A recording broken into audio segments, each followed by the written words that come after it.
Nous tendons vers la fin de notre émission pour aujourd'hui. Nous savons que cette porte nous est tout le temps ouverte, que ce soit ici ou lors de vos passages en Occident. Qu'est-ce que vous pouvez dire pour nos compatriotes de la diaspora et tous ceux qui sont ici au pays? Parce que je pense que tous ne vous connaissent pas. Ces ministères aussi, c'est un peu caché. Qu'est-ce que vous direz? Oui, à mes très chers frères de la diaspora, que j'aime bien, je voudrais tout simplement leur dire qu'au lieu de se focaliser sur uniquement la politique, qu'ils essaient de regarder d'autres questions de développement. Aujourd'hui, la lutte anti-mine, c'est une réalité dans notre pays. Et le ministère de l'Intérieur n'est pas caché. C'est une adresse très très connue, le ministère de l'Intérieur et Sécurité. Et d'ailleurs, nous sommes au ministère de l'Intérieur dans les domaines de la protection civile. Nous avons besoin de leur concours. Nous avons besoin de leur accompagnement, même moral. Parce que leur pays, c'est ici. On peut acquérir toute autre nationalité du monde. On vous appellera toujours Congolais ou X pays d'origine congolaise. Ouais. Donc la source, c'est ici. Alors les choses qui se passent ici chez nous, vous voyez le travail, je vous expliquais rapidement, et je ne suis pas entré dans les détails, c'est un travail risquant. Nous pensons que leur accompagnement, par les plaidoyers, par la mobilisation des autres, par la sensibilisation, ne fût-ce que ça. Parce que les gens croient qu'accompagner, c'est nécessairement chercher de l'argent. Non, nous avons déjà dépassé cette étape-là. J'ai parlé ici des questions des victimes. Nous avons déjà amputé. Le centre congolais serait heureux de voir un jour nos frères de la diaspora amener ne fût-ce que de vélos, tout ça pour des prothèses, des béquilles, pour qu'on donne à ces compatriotes qui ont connu ces accidents-là. Ils ne l'ont pas voulu. Voilà pourquoi je profite de cette occasion pour saluer mon pote en Suisse, Didier Kungantimba Joao de Deus. Je salue aux États-Unis mon frère Jean-Pierre Kiuna. Et voilà, et tous ceux qui me connaissent en Europe, en Asie, en Amérique, en Afrique, je les salue, et tous les Congolais, compatriotes qui vivent avec moi dans le pays ici. Voilà, vous avez compris, Maître n'a pas caché ses désirs. Vous, dans votre expertise, si vous savez que vous avez quelque chose à envoyer dans le sens d'aider nos frères, vous êtes le bienvenu. La porte est grandement ouverte. Si vous avez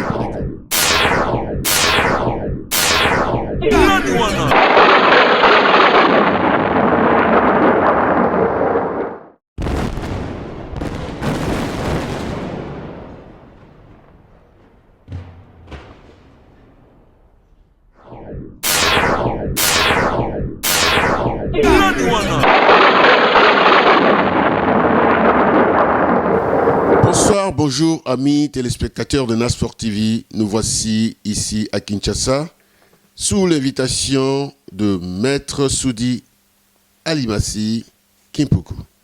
Il y a une année, on était ensemble à Lausanne. Il nous avait promis de nous faire venir voir ces beaux cadres qui est son bureau. Mais ce n'est pas de la magie, mais plutôt la magie de Nasport TV. Nous sommes là. Pour vous qui ne connaissez pas Maître Soudi, il est là devant vous. Nous demanderons qu'il nous passe un bref aperçu de sa personne et vous allez découvrir qui est Maître Soudi. Merci beaucoup.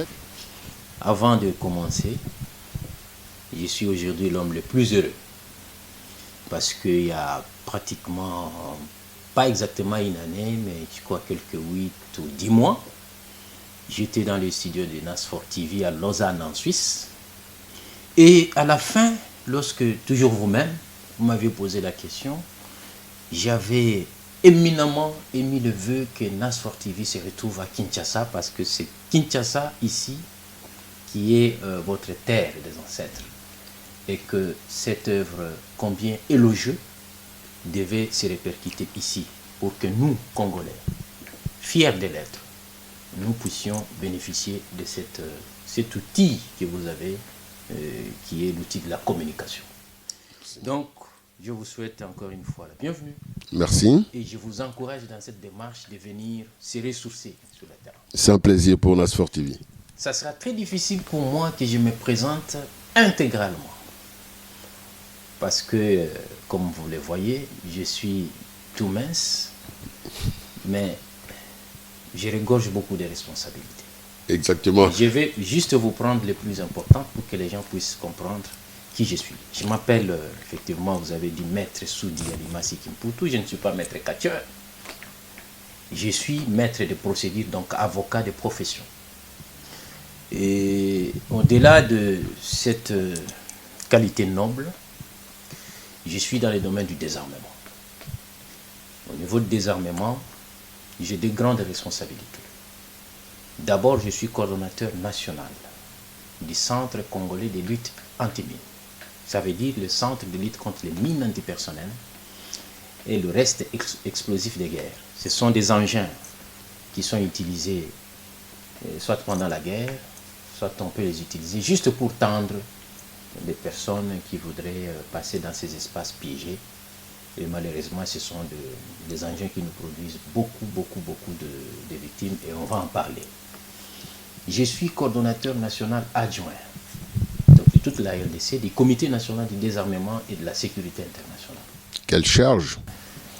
Et donc, ça, c'est aussi une très grande responsabilité où ça regroupe tous les domaines multisectoriels du désarmement, le désarmement civil, tout ce que vous entendez, les phénomènes de groupes armés, comment il faut les démobiliser, ainsi de suite, tout ce que vous entendez, la lutte contre le nucléaire.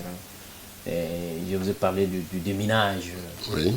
Je vous ai parlé, je devais vous parler aussi de la lutte contre la prolifération des armes légères et des petits calibres. Et la résolution 1514 sur...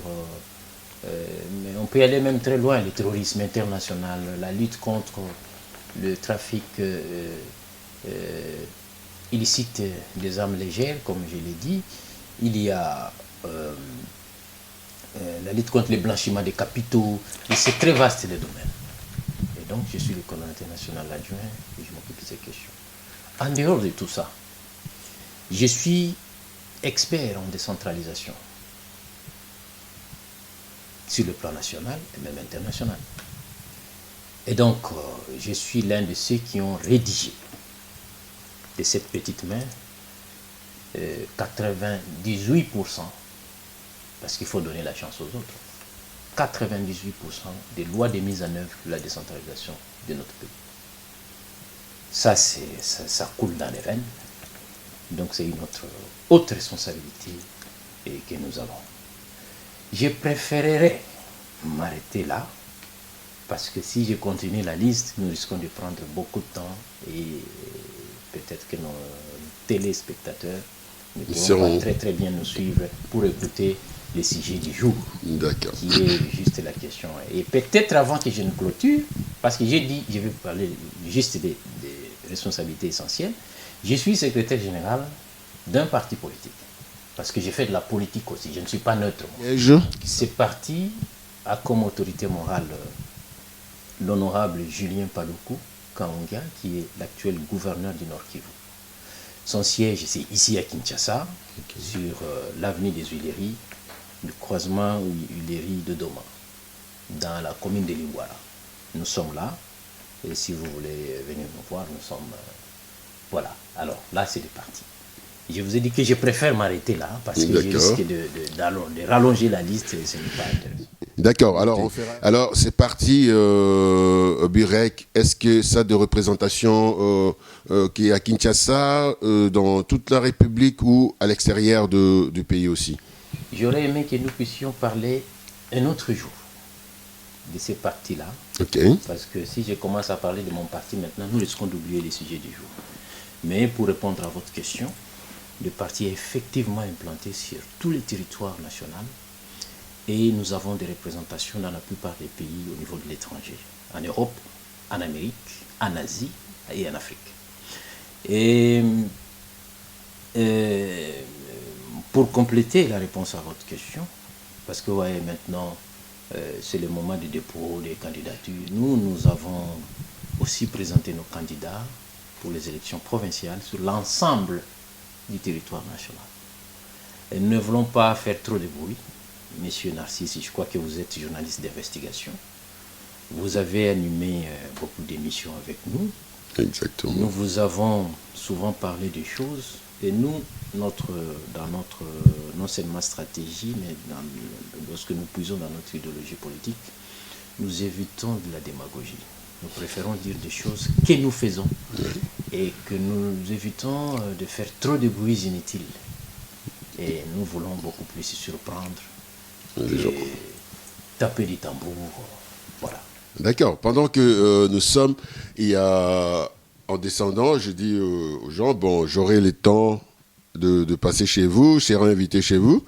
Ils m'ont dit la même question qu'ils vous ont posée il y a une année en arrière que vous n'avez pas pu vraiment éclaircir. Ils ont dit, est-ce que Maître Soudi, étant de la majorité, aura-t-il peut-être la possibilité de postuler au présidentiel de 2016 s'il y a l'occasion? Non, j'avais très bien répondu, vous avez déjà yeah. J'avais dit que, vous savez, il ne faut pas mettre la charrue devant le bœuf. Aujourd'hui, je suis de la majorité présidentielle. La réponse que je leur avais donnée, c'était de dire que mon parti faisant partie de la majorité, nous allons appuyer l'idée qui va sortir de la famille politique. Si les candidats de la famille politique, c'est M. X ou M. Y, nous allons les soutenir. Si ces candidats de la majorité, c'est le nom que vous voulez qu'il soit, il sera celui-là. Mais j'ai ajouté aussi en disant que Maître Soudi, c'est un réaliste. Il n'est pas pressé pour briguer des choses qu'il ne pense pas dans sa tête de faire. Je suis très bien dans ma peau d'expert. Je peux bien servir mon pays là-bas comme un bon ministre, même comme un bon premier ministre. Parce que tout ça, ce sont des fonctions. Les gens ont peur de tout ça pour rien. Je vous dis que j'ai fait moins des lois. Je l'ai dit et je veux que quiconque me contredise. J'ai mes manuscrits à la maison, plusieurs lois. Je les fais et ça sert le pays. Je suis fier de ça. Et donc, je crois que si vous fouillez dans les archives, vous allez voir, nous sommes constants et cohérents dans notre manière de faire. Voilà, vous avez compris, il n'a toujours pas changé, il n'a pas la langue dans la poche. Il a repris, comme l'a dit déjà une année passée. Eh bien, maintenant, pour revenir à notre point de départ, on a demandé, c'était quoi? Les Centres congolais de lutte. Voilà. Merci beaucoup, Monsieur Narcisse. Je comprends que votre présence à Kinshasa va peut-être édifier aussi beaucoup de nos internautes. C'est pourquoi on est là. Que votre télévision n'est pas seulement une télévision de politique ailleurs. C'est une télévision de développement aussi. Exact. Et je vous avais dit à l'époque qu'on peut être un homme politique, mais il faut que pour qu'on soit véritablement homme politique, cet homme politique doit se définir par une caractéristique. Vous devez connaître quelque chose pour ce pays. Oui. Parce qu'il ne faut pas être là, vous n'avez jamais été dans un seul domaine et vous voulez briguer des mandats et des fonctions. C'est bizarre. Moi, je suis expert de questions de désarmement. Et je vous ai dit lorsque je me présentais que je suis coordonnateur national du Centre congolais de lutte anti-mine. Je dirige un service étatique, mais qui est proche à un domaine humanitaire. Disons, c'est un domaine humanitaire. Mon travail, c'est de réparer les espaces, de réparer les individus, donc des victimes. Vous savez que notre pays, c'est un pays, pour sa grande majorité post-conflit, mais c'est aussi un pays en conflit, parce qu'il y a des zones où il y a encore des échanges, des tirs d'armes. Sachez que chaque fois qu'il y a échange de tirs d'armes, il y a quelque chose qui reste et qui fait ou qui peut faire mal à la population. Si. C'est soit les mines antipersonnelles. Les mines antipersonnelles, ce sont des munitions qui sont fabriquées pour calculer le poids de l'individu. Dès que vous piétinez comme individu, des fois même des vaches et des chèvres, ça saute. Soit ça vous ampute des pieds, soit ça vous tue tout simplement. Le travail que j'ai fait, c'est enlever ces mines antipersonnelles sur l'ensemble du territoire. Deuxièmement, Je vous ai parlé d'un terme, peut-être vous allez vous habituer au fur et à mesure, des restes explosifs des guerres. On les abrège, le REG. Je répète, les restes explosifs des guerres. Voilà. C'est quoi ces REG? Ce sont des munitions, aussi, cette fois-ci qui ne sont pas des mines antipersonnelles, qui ont été soit tirées et qui n'ont pas explosé, soit qui ont été abandonnées. Vous voyez, quelqu'un peut vous tirer, vous avez une idée sur une roquette. On tire une roquette, la roquette n'a pas explosé. Elle est restée sur le sol. Cette roquette, au moindre mouvement ou une température quelconque, elle peut exploser et produire des effets plus qu'une mine antipersonnelle. Je peux prendre aussi l'exemple des munitions que les internautes peuvent facilement connaître. Vous voyez la grenade? Oui. On peut dégoupiller. Oui, enlever sa goupille. On jette la grenade, mais elle n'a pas explosé. Mais cette grenade-là peut exploser au moindre mouvement ou à la moindre chaleur ou une température quelconque. Ça explose et ça produit les effets qu'il y a. Et il y a comme ça des bombes et d'autres munitions aussi graves qui sont abandonnées sur le terrain. Le travail que j'ai fait, vous avez suivi, il y a une année passée à Brazzaville, il y a eu une grande explosion. Ce que les gens ne savent pas, que dans notre pays, cette explosion s'est passée à l'aéroport de Djili. Cette explosion s'est passée en Mbandaka en 2007. En Syrie alors? Cette explosion s'est passée à Kinshasa en 2014. Cette explosion s'est passée à Goma. Cette explosion s'est passée à Walikale. Qu'est-ce que cela veut dire? Ça veut dire qu'il y a, soit dans les stockages, il y a des munitions défectueuses qui, par moindre température, comme je l'ai dit, ou par moindre mouvement, ça explose et ça entraîne les autres munitions. Et lorsque ça entraîne les autres munitions, lorsque le dépôt est situé dans un endroit non approprié, ça produit des effets collatéraux au niveau de la population. Notre travail aussi, c'est ça qu'on appelle le programme de stabilisation et de sécurisation physique d'armes et munitions, c'est de faire d'abord le tri de ces munitions défectueuses, de les détruire. Ceux qui sont chargés de détruire, on les appelle les NEDEX. Il n'y a que mon centre qui a les experts pour le faire, parce qu'ils sont formés au standard international pour faire ce genre d'activités. Ce sont des activités qui ne sont pas trop publiques, parce que ça revient dans le domaine du secret défense. Et donc, comme vous voyez, même en vous parlant, je ne vous dis pas tout, je vous donne seulement des grandes lignes. Je ne peux pas vous dire, voilà, on a fait tel dépôt de tel endroit. Exactement. Aussi, même si vous m'égorgez, je vais mourir avec ça dans mon cœur. Voilà. Et donc, la lutte anti-mine, c'est tous ces domaines. Je ne saurais pas vous définir les tout, parce que ça va jusqu'à l'éducation au risque. Nous devons éduquer la population qui vit dans ces zones de combat, ces zones post-conflit, les retours des déplacés et des réfugiés. Avant qu'ils ne rentrent, nous devons passer. Si nous constatons que ces personnes sont déjà rentrées, nous devons venir les éduquer et leur donner un comportement à adopter. S'ils rencontrent un engin du genre ou qui suspect ou qui ne connaissent pas qu'est-ce qu'ils doivent faire, ça s'appelle le domaine de l'éducation au risque d'ennemi chez nous.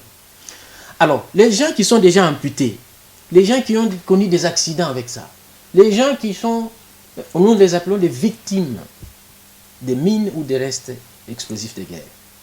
Nous avons un programme aussi pour nous occuper d'eux. Et nous travaillons avec beaucoup de partenaires dans les domaines pour leur donner des prothèses, des orthèses, leur donner des soins de santé.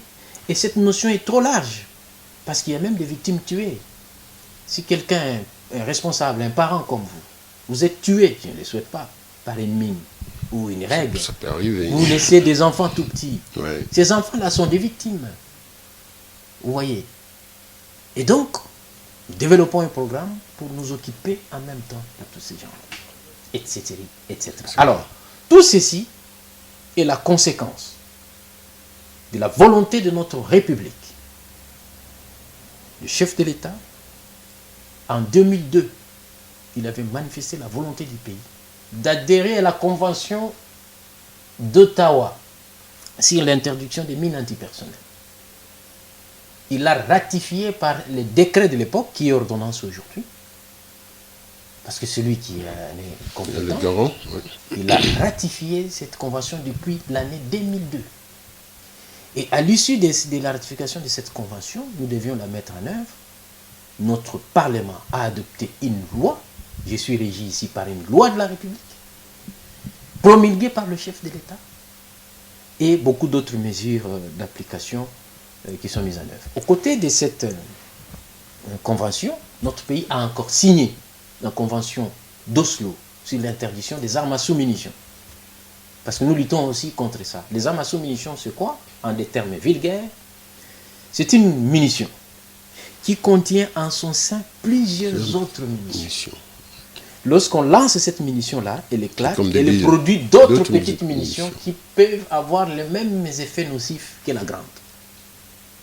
Et ça, c'est une arme dangereuse. Et notre pays a manifesté la volonté de ne plus utiliser cette arme.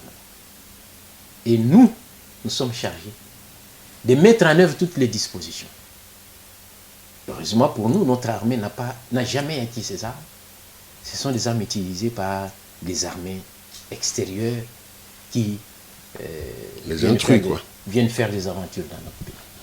Voilà.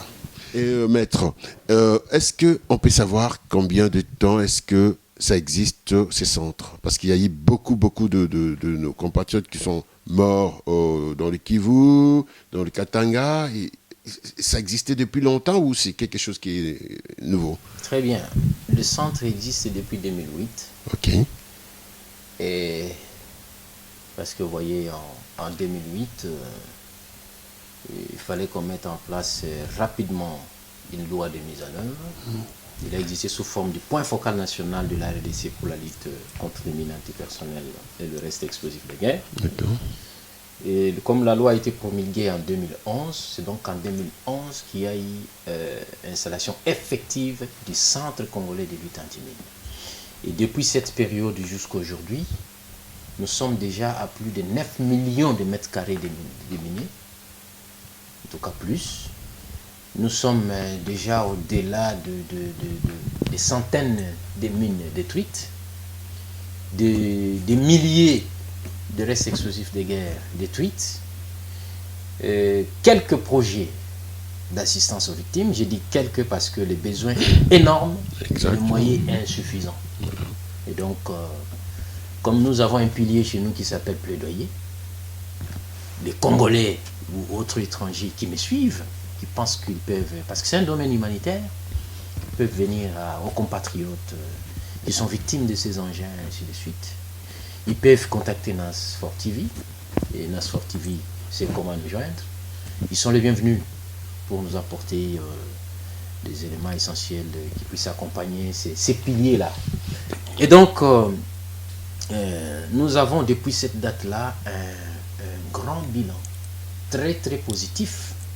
Parce qu'aujourd'hui, pour ceux qui connaissent bien le Congo central, la province du Congo central est libre des mines. Parce que le travail a déjà été fait. Exactement, ouais. Pour qu'on organise une émission, je vous ai dit que je suis spécialiste en décentralisation. Exact. Ça, c'est ma matière. Je vais leur expliquer comment on en est là. Le Congo central, c'est la province du Bas-Congo. Voilà. L'ancienne province du Bas-Congo. Vous avez compris? Oui. Alors, je vais leur parler en des termes anciens alors. Non, avec référence pour que ça puisse un peu souder l'appellation actuelle. Non, ils vont comprendre facilement. D'accord. L'ancienne province de Bandundu, Okay. Qui regroupe les Kwilu, Kwango, Maïndombe. Donc, cette ancienne province de Bandundu est aussi déclarée déjà libre de mines, parce que le travail a déjà été fait. La ville de Kinshasa, elle est déjà libre de mines. Dans les 2 semaines qui suivent, nous allons déclarer la province du Sud Kivu libre de mines parce que nos équipes sont en train de faire le dernier travail de déminage dans les dernières zones identifiées. Ça va rester maintenant les autres provinces Et nous avons, dans notre plan stratégique bien fignolé et développé, nous avons un programme d'éradication des mines antipersonnelles à l'horizon 2017. Et donc nous sommes en train de travailler, mobiliser toutes les ressources nécessaires, humaines, financières, techniques, pour nous permettre à évacuer cette question au plus tard 2017. Bravo. Alors, si je vous ai suivi depuis qu'on a parlé jusqu'à maintenant, cela serait que vous n'avez pas de subvention ou l'aide de l'extérieur pour tout ça. Non, l'extérieur intervient. D'accord, comme... Dans quel sens? Parce qu'il faudra que les gens comprennent. Oui. La lutte anti-mine à travers le monde, aucun pays ne peut la faire seul. Si vous avez les moyens financiers, vous devez chercher les moyens techniques ou opérationnels chez les autres. Et c'est notre convention, à nous tous, la convention internationale, qui donne cette ouverture. Ce qui fait que ça peut arriver que quand ce ne sont pas nos militaires et nos policiers que je forme dans ce secteur qui les font, ce sont des organisations internationales qui sont expérimentées en la matière qui les font, qui sont reconnues aussi mondialement. Et à travers ces organisations, il y a des financements internationaux qui interviennent. Et c'est ça qui nous permet d'avancer aussi rapidement avec le processus de déminage. Parce que c'est un processus qui coûte très.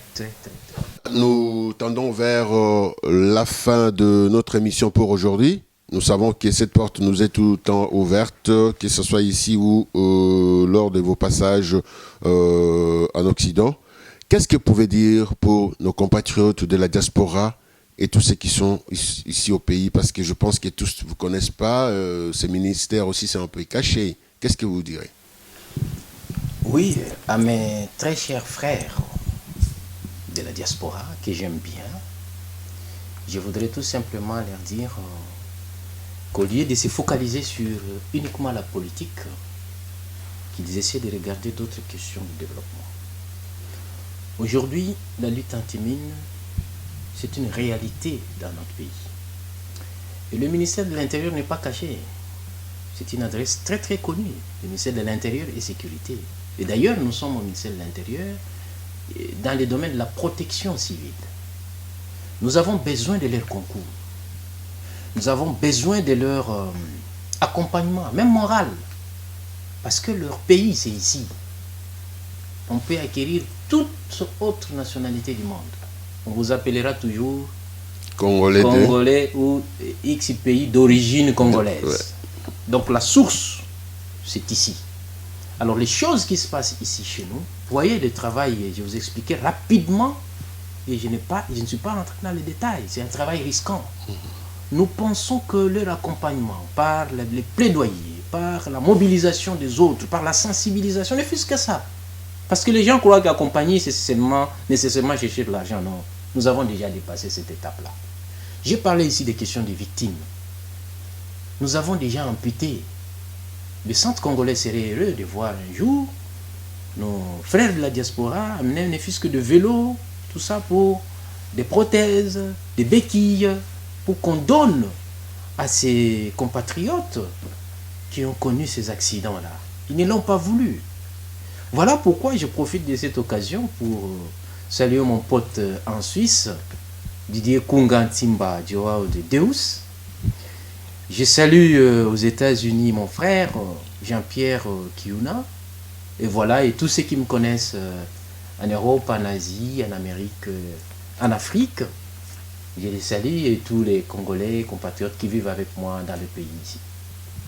Voilà. Vous avez compris, Maître n'a pas caché ses désirs. Vous, dans votre expertise, si vous savez que vous avez quelque chose à envoyer dans le sens d'aider nos frères, vous êtes le bienvenu. La porte est grandement ouverte. Si vous n'avez pas de coordonnées, à travers forgetv.com, vous pouvez nous joindre et on vous mettra en connexion pour vos envois. Même si vous avez des containers que vous voulez aider, vous pouvez avoir l'aide. Avant que je dise de bêtises, on peut exonérer sur des aides comme ça ou bien mettre? Non, mais si les conteneurs ou les biens sont envoyés au nom du Centre congolais de lutte anti-mine, c'est au nom du ministère de l'Intérieur, tout automatiquement c'est un bien de l'État. Et nous les ferons au nom de l'État. Tout ça obtient automatiquement une exonération. Voilà. Vous avez compris, dans vos caves, vous avez des vélos, vous avez des béquilles, vous avez tout ce qui peut aider tous ceux qui sont amputés, tous ceux qui sont dans le besoin. Faites seulement et contactez-nous. On vous mettra en contact aussi avec le ministère et Acquis des droits pour vous aider à transporter tout ce que vous avez jusqu'ici au pays. C'est pour aider vos frères, nos frères aussi. Voilà, Bonsoir, maître, on est content de ces temps que vous nous avez accordés. On vous a trouvé en séance de travail, mais quand même vous avez été gentil de nous accorder ces temps. Pour vous qui nous regardez depuis Kinshasa et tous ceux qui vont nous regarder à travers le monde, Nasport TV est là pour vous informer. Vous verrez passer sur la bande passante des coordonnées pour vos questions et vous aurez aussi des réponses. Et ainsi, nous vous disons au revoir et à un nouvel épisode avec Nasport TV depuis Kinshasa. Bye bye.